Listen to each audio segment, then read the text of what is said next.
یو کس مونږ راکړي چې دوی سره یو ځای کړو چې څوک تاسو لازم ده والي سره نو تاسو دا څلور مشران چې امرتسر کې عبدالولي واحدزی د دې ولایت پخوانی والي ساجد الحق شاهد الحق د دې ولایت پخوانی د ملي امنیت رئیس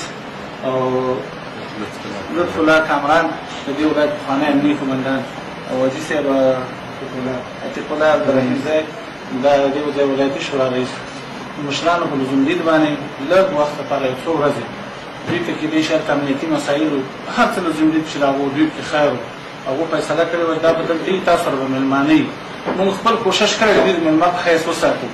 او اوس مشرانو امر وکړ چې د امیرالمؤمنین د عفوې په اساس دوی خپلو کورونو ته لاړ شي نو نن نه دوی ته اجازت دی مشران ورته ترتیب برابر کړی ګاډي هر څه انشاءالله په لنډه موده کې به دوی خپلو کورونو ته نن یا سبا ورسېږي دې ځای نه نن د دوی هغه د خلاصۍ مکتوب او کیسه ټوله صادره شوې دلته موږ سره دوی چې څومره وخت تېر کړی دی هغه تاثرات به دوی خپله درته ووایي خپله دوی ټول دلته موجود دی خپله خبره وکړو بغیر د دې نه چې زه موجود یم خپل ازاده خبره کوی شي دا په دې خاطر زه دا خبره کوم چې مخکې په ازاده میډیا کې مثلا په فیسبوک کې په ټویټر کې په دې شیانو کې د دوی په باره کې ډېر غلط تاثرات خپاره شوي چې دوی په ازاد دي سزاګانې ورکړي دا شوي هغه شوي د هغوی په باره کې به دوی خپله خبرات وکړي خو موږ خپله انساني وسه کړې او مشرانو موږ ته دا ویلي وو چې دوی په کامل احترام سره اوس دلته ځان سره د مېلمه په حیث وساتئ تر څو هغه کوم مشکلات یا کوم لزومدید د مشرانو چې هغه په اسانۍ سره تېر شي اوس چې مشرانو بېګا موږ ته امر وکړ چې دوی له خپلو کورونو لاړ شي موږ انشاءالله دوی سره خپل ملګري ورسره یو ځای کوو او خپلو کورونو ته په حفظ او امان سره انشاءالله رسوو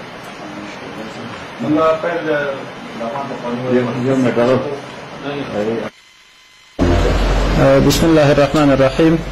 د ټولو دوستانو او مشرانو په اجازه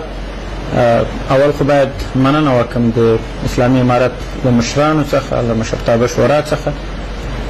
چې موږ د هغه فرمان په اساس باندې چې پخوا صادر شوی و نن د همغه نه مستفید کړو ضمنا مننه کوم په لغمان کې د ولایتي رهبرۍ خصوصا امنیه قمندان ښاغلی مولوي صاحب فیصل او د ده له ملګرو مجاهدینو څخه چې په جریان د دې 14 ورځو کې حتی موږ فکر هم نه دی کړی چې موږ دلته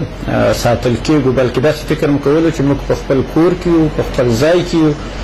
د موږ کامل احترام کېدلو هره دقیقه زموږ پوښتنه کېدله زموږ لپاره موظف کسان وو چې د هغې جملې څخه امیر صاحب اشرف باید یاد کړم چې موږ سره یې ښې خاطرې پاتې دي د ټولو مسؤلینو څخه مننه کوو چې زموږ سره یې ډېر نیک برخورد د مېلمنو په څېر برخورد زموږ ډوډۍ په خپل وخت او هغه ډوډۍ چې خپله د مشرانو غذا وه هغه موږ ته راکول کېده او هېڅ نه وه داسې څه موږ ونه لیدل چې هغه باندې د موږ متاثره شو او خفه دي شو زه یو ځل بیا هم مننه کوم خدای دې آباد ولري او هیلهمن یم چې د هغه اسلامي نظام لپاره چې زموږ ځوانانو قربانۍ ورکړي دي همغسې یو راشد اسلامي نظام په افغانستان کې قایم او دایم شي فقط یو پیغام بل چې فیسبوک کې ډېره غوغا وه او چې ماشاءالله تاسو نه ولیدئ تاسو ما خدای سیرې ټول سیستمونه ډېر ښه جوړ دي زه مننه کوم د اسلامي امارت نه فقط ولستم څه پیغام د دې خلکو ته خبره دی ولستم پیغام دا دی چې دوستانو افغانستان تر هر بل وخت اوس یووالي ته ضرورت لري متحد کېدو ته ضرورت لري نظام پایښت ته ضرورت لري افغانستان باید نور ړنګ نه شي جګړه باید پای ته ورسیږي او ټول لاسونه سره ورکړو او د یوه مستحکم اسلامي نظام لپاره کار وکړو وبه نستعين له هر څه نه مخکې تاسو او دلته میشتې رهبري دي اسلامي امارت ملګرو بالخصوص امنیه قمندان زما ځای ناست دی مولوي صاحب فیصل خان او د دوی له ټولو ملګرو نه ډېره مننه کور یې ودان موږ دلته بندیان نه بلکې میلمانو حتی زه په خپل اطاق کې وم چې کوم ځای کې مخکې زه اوسېدم په همغه اطاق کې دا نور میلمانه هم له ما سره وو تر اخره پورې ښه رویه یې کړې کور یې ودان اسلامي رویه یې کړې ده او هېڅ نوازار او اذیت موږ ته نه ده رسېدلی دا چې تاسو اوس وایئ چې په فیسبوک کې کومې کیسې پورته شوي چې وهل یې ډبول هېڅ ډول مشکل موږ ته حتی ترخه خبره موږ ته نه رسوي. کور یې ودان، خدای دې آباد.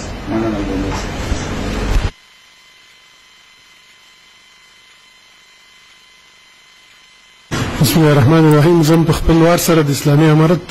د مشرانو او دلته په لغمان کې مسؤلین ډیره مننه کوم. اول خو چې موږ ته د عفو هغه فرمان صادر شوی په هغې کې موږ مستفید شو، د هغې نه مننه. او دویم قدم کې کوم چې دلته موږ اوسېدلي موږ سره ډېره ښه وضع شوې ده، د دوی نه برخورد نه ډېره مننه، حتی اتیا کشرانو نه ډېره مننه چې په ډېره ښه رویې سره یې موږ سره دغه وخت تېر کړی. مننه. زه مننه کوم د اسلامي امارت د رهبرۍ نه، بالخصوص د لغمان د رهبرۍ نه او بیا په ټولو کې د مولوي صاحب فیصل او د ده ملګرو نه. موږ سره ډېره ښه رویه کړې، ډېره دوستانه ماحول کې موږ ساتلي یو او الله تعالی دې اجرونه ورکړي. او په ولس مې غږ دا ده چې نور سولې ته کار وکړي، اخوت او ورورګلوۍ ته کار وکړي او دې وطن ته کار وکړي.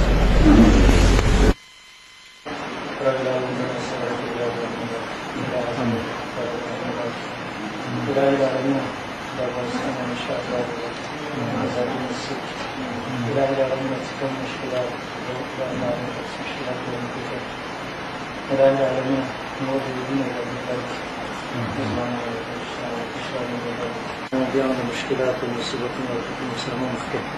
الصلاة.